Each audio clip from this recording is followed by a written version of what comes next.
వారం రోజుల నుంచి సర్పంచ్గా పోటీ చేసే అభ్యర్థులు అన్ని సంఘాలను అంటే కుల సంఘాలను ప్రసన్నం చేసుకోవడం జరిగింది.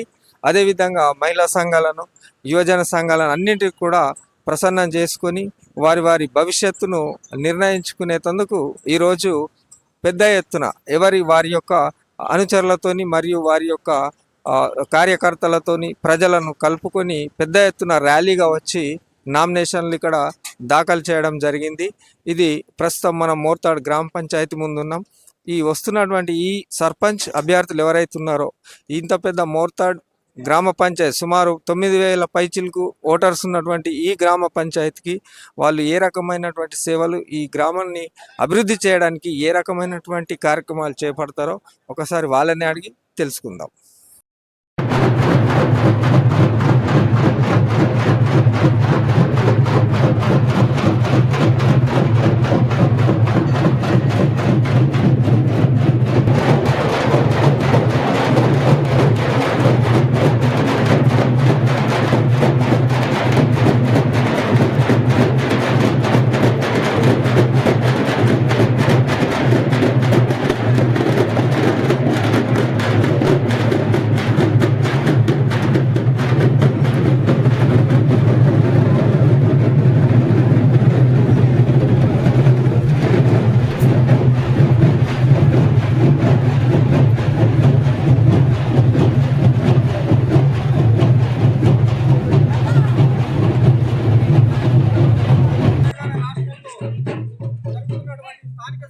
ఎన్నికల్లో భాగంగా ఈ రెవెన్యూ డివిజన్ లో 3వ విడత ఎన్నికల ప్రచారం ఈరోజు 3వ విడత నామినేషన్ లో చివరి రోజు. ఇదివరకే మేడం గారు భోగా నరేంద్ర గారు సర్పంచ్ గా మోర్తాడుకు ఎన్నో సేవలు అందించారు. మీరు కూడా వార్డు మెంబర్ గా చేశారు. మరి ఫర్దర్లా మీరు ఒకవేళ సర్పంచ్ గా గెలిస్తే ఇంకా మీరు చేయాల్సిన పనులు ఏమున్నాయి? మీరు ఇంకా మోర్తాడు ప్రజలకు ఏ రకమైనటువంటి సౌకర్యాలు కానీ మోర్తాడును ఏ రకంగా అభివృద్ధి చెందాలని మీకు ఒక విజన్ ఏముంది? ఒకసారి మాతో పంచుకోండి. గ్రామ ప్రజలందరికీ నమస్కారం. నాకు ఈరోజు ఇచ్చిన ఈ గ్రామ ప్రజల ఆరాధన దీవెనలు ముందు ఇంకా చాలా మంచి పనులు చేస్తానని అందరికీ మాటిస్తున్నాను. అట్లనే ఇంకా ఏవైతే పనులు మిగిలిన అవన్నీ ముందు జరిపిస్తానని తెలియజేస్తాను. ఇది ఈరోజు భోగా ఆనంద్ గారు సర్పంచ్ బరిలో దిగుతున్నారు.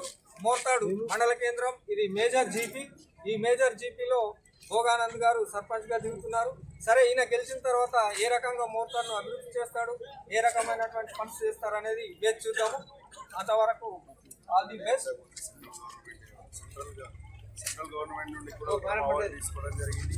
మళ్ళీ ఇప్పుడు కూడా స్టేట్ గవర్నమెంట్ నుండి కూడా తీసుకోవడం జరిగింది. ముందు ఇంకా మీ ఆశీర్వాదాలు అందరికీ ఉంటే ఇంకా మంచి చేసి ఇంకా అభివృద్ధి చేసి ఇంకా ఉత్తమ అవార్డులు తీసుకొస్తాను మోర్తాడు గ్రామానికి.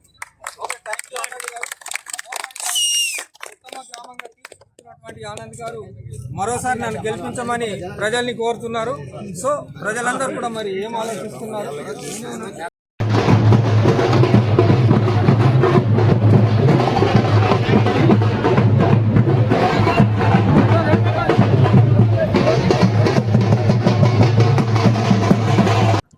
తలపెట్టినటువంటి సెకండరీ ఆర్డినరీ ఎలక్షన్లో భాగంగా ఆర్మూర్ రెవెన్యూ డివిజన్లో 3వ విడత ఎన్నికల కోలాహలం స్టార్ట్ అయింది.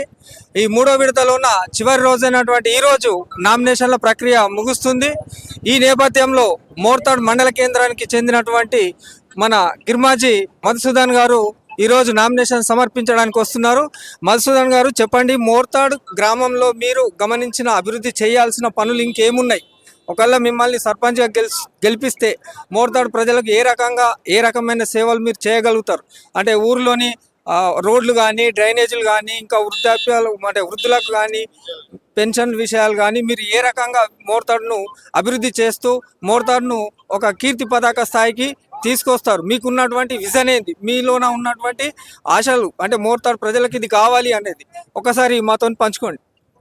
మోర్తాడ్లో చాలా వరకు సుందరెడ్డి గారు అభివృద్ధి చేస్తూనే వస్తున్నారు. కానీ మిగిలినవి కూడా ఎస్సీ వాళ్ళలో కొన్ని మురికి కాలువలు ఉన్నాయి, ఏనం మీద కొన్ని మురికి కాలువలు, బస్టాండ్లో మురికి కాలువలు, తక్కువవాడలో కొన్ని ఉన్నాయి, అన్నీ ఉన్నాయి, సీసీ రోడ్లు ఉన్నాయి కొన్ని.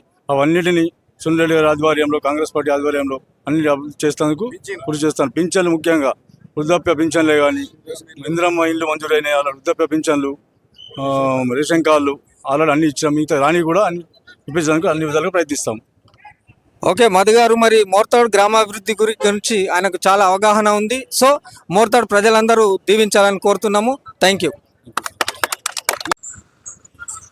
రాష్ట్రంలో జరుగుతున్నటువంటి సెకండరీ ఆర్డినరీ ఎలక్షన్స్, పంచాయత్ ఎలక్షన్స్లో భాగంగా ఆర్మూర్ రెవెన్యూ డివిజన్లో 3వ విడత ఎలక్షన్స్ నామినేషన్స్ ప్రక్రియ ఈరోజు అంటే డిసెంబర్ 5తో ముగిసింది. ఈ రోజు వరకు ఈ మేజర్ జీపీ అయిన మోర్తాడ్ గ్రామ పంచాయతీలో ఎంతమంది అభ్యర్థులు సర్పంచ్గా మరియు ఎన్ని వార్డులకు ఎన్ని నామినేషన్స్ వచ్చాయనేటటువంటి డీటెయిల్స్ ఎంపీడీఓ గారి ద్వారా తీసుకుందాము. సార్, డిసెంబర్ 3 నుంచి ఈరోజు డిసెంబర్ 5 వరకు జరిగిన నామినేషన్స్ ప్రక్రియలో మన గ్రామ పంచాయతీకి వార్డ్ వైజ్గా ఎన్ని నామినేషన్స్ వచ్చినాయి, అదేవిధంగా సర్పంచ్ పదవికి ఎన్ని నామినేషన్స్ వచ్చినాయి, మన రిటర్నింగ్ ఆఫీసర్ గారిని తెలుసుకుందాం. సార్ చెప్పండి సార్. స్వామి శరణం స్వామి. 2వ సాధారణ గ్రామ పంచాయతీ ఎన్నికల్లో 3rd ఫేజ్ ఎన్నికలు నామినేషన్ల ప్రక్రియ 3వ తేదీ నుంచి ఈ రోజు వరకు జరిగిన నామినేషన్ల ప్రక్రియలో 16 వార్డులకు వచ్చిన నామినేషన్ల వివరాలు మరి సర్పంచ్ వివరాలు చెప్పడం జరుగుతుంది. 1వ వార్డుకు 4 నామినేషన్లు, 2వ వార్డుకు 5 నామినేషన్లు, 3వ వార్డుకు 3 నామినేషన్లు, 4వ వార్డుకు 1 నామినేషను, 5వ వార్డుకు 4 నామినేషన్లు, 6వ వార్డుకు 3 నామినేషన్లు, 7వ వార్డుకు 8 నామినేషన్లు, 8వ వార్డుకు 4 నామినేషన్లు, 9వ వార్డుకు 6 నామినేషన్లు, 10వ వార్డుకు 3 నామినేషన్లు, 11వ వార్డుకు 5 నామినేషన్లు, 12వ వార్డుకు 4 నామినేషన్లు, 13వ వార్డుకు 4 నామినేషన్లు, 14వ వార్డుకు 2 నామినేషన్లు, 15వ వార్డుకు 5 నామినేషన్లు, 16వ వార్డుకు 6 నామినేషన్లు మరియు సర్పంచ్ పదవికి గాను 12 నామినేషన్లు రావడం జరిగింది. Okay sir. సార్, ఇప్పుడు నామినేషన్ ప్రక్రియ పూర్తయింది. ఈ స్క్రూటినీ ఎప్పుడు సార్? రేపు ఉదయం 10:30 స్క్రూటినీ ఉంటుంది. అందరినీ తప్పనిసరిగా హాజరు కావాలని చెప్పడం జరిగింది. నోటీస్ ఇవ్వడం జరిగింది. నోటీస్తో పాటు ప్రత్యేకంగా చెప్పడం జరిగింది అందరికి ఇండివిజువల్. ఏదైతే డాక్యుమెంట్స్ సరిగ్గా లేకుండా మీరు చేసే అవకాశం ఉండొచ్చు. అంటే ఈ స్క్రూటినైజింగ్ ఎప్పుడు సార్? రేపు ఒక్కరోజు సార్. మళ్ళీ నెక్స్ట్ ఏమైనా అది రిజెక్ట్ అయితే వాళ్ళు అప్పీల్ చేసుకోవడానికి ఆర్డీఓ గారికి ఆస్కారం ఉంటుంది సార్. తర్వాత విత్డ్రాల్ ఉంటుంది ఈ ప్రక్రియ ఉంటుంది sir. Thank you sir. Thank you. స్వామి శరణ సార్.